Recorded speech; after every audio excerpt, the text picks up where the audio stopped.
آپ نماز شروع کرتے ہیں تو آپ جب نیت کریں تو تین باتوں کی طرف آپ کا دھیان ہونا چاہیے، اور زبان سے الفاظ کی ادائیگی کرنا یہ مستحب ہے۔ آپ جو عمل جس نیت کے ساتھ کرتے ہیں وہ عمل اسی نیت کے اعتبار سے قبول ہوتا ہے۔ نماز اس انداز کے ساتھ پڑھو، اس کیفیت کے ساتھ پڑھو، اس دھیان کے ساتھ پڑھو گویا کہ تم اللہ کو دیکھ رہے ہو۔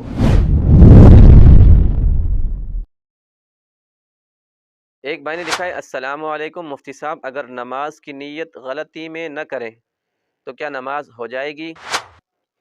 دیکھیں، نماز کے لیے نیت کرنا یہ فرض ہے، بغیر نیت کے نماز نہیں ہوتی۔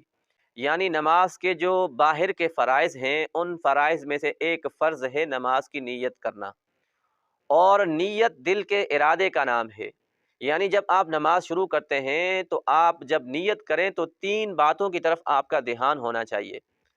سب سے پہلی بات یہ ہے کہ آپ کا دھیان، آپ کا خیال اس بات کی طرف ہو کہ میں کس وقت کی نماز پڑھ رہا ہوں۔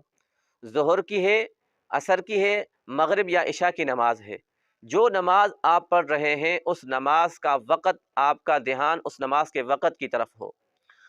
دوسری بات یہ ہے کہ آپ کس کیفیت کی نماز پڑھ رہے ہیں اس بات کی طرف آپ کا دھیان ہونا چاہیے۔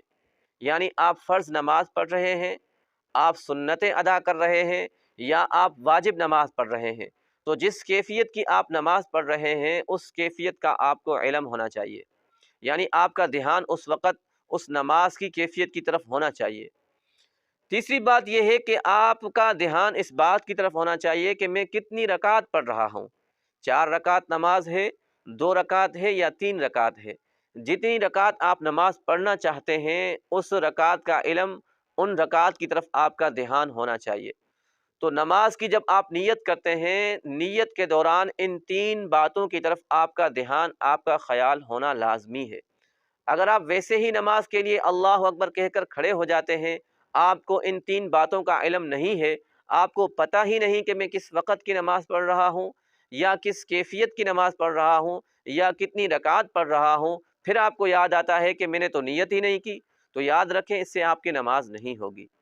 اور نیت دل کے ارادے کا نام ہے، یعنی دل میں ان تین باتوں کی طرف اگر آپ کا دھیان ہو تو آپ کی نماز ہو جائے گی، آپ کی نیت ہو جائے گی۔ اور زبان سے الفاظ کی ادائیگی کرنا یہ مستحب ہے، یعنی جو الفاظ کے ذریعے نماز کی نیت کی جاتی ہے یہ نیت کرنا مستحب ہے۔ نبی علیہ الصلاۃ والسلام نے فرمایا، انما الاعمال بالنیات، تمام اعمال کا دار و مدار نیت پر ہے۔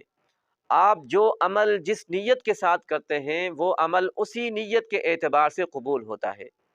آپ بے خیالی سے نماز میں کھڑے ہو جاتے ہیں، آپ کو نماز کے ارکان کا پتہ نہیں، آپ کو تلاوت کا پتہ نہیں، آپ کو رکوع سجدے کا پتہ نہیں، تو ایسی بے خیالی والی نماز نہ دنیا میں آپ کو فائدہ دیتی ہے، نہ آخرت میں آپ کے لیے ذخیرہ بنتی ہے۔ تو جب آپ نماز میں کھڑے ہوتے ہیں تو آپ کا مکمل دھیان نماز کے رکن کی طرف ہونا چاہیے۔ آپ قیام میں کھڑے ہیں، آپ قرآن مجید کی تلاوت کر رہے ہیں، نماز کے اندر سورہ فاتحہ پڑھ رہے ہیں، تو آپ کا مکمل فوکس الفاظ کی طرف ہونا چاہیے۔ میں جو لفظ کہہ رہا ہوں، میں جو سورہ فاتحہ پڑھ رہا ہوں، اس صورت کے اندر میں اللہ تعالیٰ کی کون سی تعریف کر رہا ہوں۔ جب آپ رکوع میں جاتے ہیں تو آپ کا مکمل دھیان رکوع کی طرف ہونا چاہیے۔ آپ جب سجدہ کرتے ہیں تو آپ کا مکمل دھیان سجدے میں ہونا چاہیے، کیونکہ نبی علیہ الصلاۃ والسلام نے فرمایا، نماز اس انداز کے ساتھ پڑھو، اس کیفیت کے ساتھ پڑھو، اس دھیان کے ساتھ پڑھو گویا کہ تم اللہ کو دیکھ رہے ہو، یا کم از کم اس انداز کے ساتھ پڑھو گویا کہ اللہ تعالی آپ کو دیکھ رہا ہے۔ جب آپ اس دھیان کے ساتھ نماز پڑھتے ہیں تو اس نماز کا فائدہ آپ کو دنیا میں بھی ہوتا ہے، اور آخرت میں ایسی نماز آپ کے لیے ذخیرہ بھی بنتی ہے۔ دنیا میں کیا فائدہ ہوتا ہے؟ اللہ تعالیٰ نے قرآن پاک میں فرمایا، ان الصلاۃ تنہی عن الفحشاء والمنکر، یقیناً نماز بے حیائی اور بری باتوں سے روکتی ہے، بری عادتوں سے انسان کو بچاتی ہے۔ اب ہم نماز پڑھتے ہیں بے خیالی والی، بغیر توجہ والی، تو اس نماز سے ہم گناہوں سے نہیں بچتے، ہم پھر بھی گناہوں میں مبتلا ہیں۔ لیکن جب ہم دھیان کے ساتھ نماز پڑھیں گے تو ایسی نماز ہمیں دنیا کے اندر یہ فائدہ دے گی کہ ہم گناہوں سے محفوظ رہیں گے۔ تو اس لیے نماز کے اندر نیت کرنا یہ نماز کے لیے فرض ہے، بغیر نیت کے نماز نہیں ہوتی۔ اللہ تعالیٰ سمجھنے کی توفیق نصیب فرمائے۔